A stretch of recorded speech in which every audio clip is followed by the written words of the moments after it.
Next up on today's program is the input option. So we're going to input, and we have to assign a variable for what's going to be entered. O, you could use O for option, but I wouldn't use O if you had a program that had some zeros in it for whatever reason, but we can use it here. So input the letter O, which is on number 7. When you use an input, it'll stop everything so that you can enter something in. Let's stop here and see what the program does so far. So we'll quit and go back, run the program, and this is the welcome screen.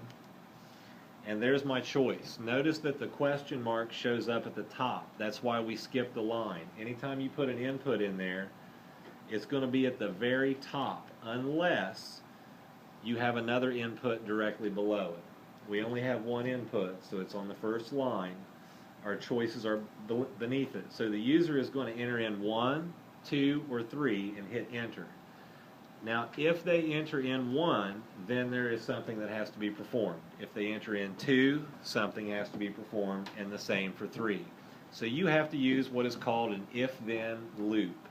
It starts with if, sets a condition.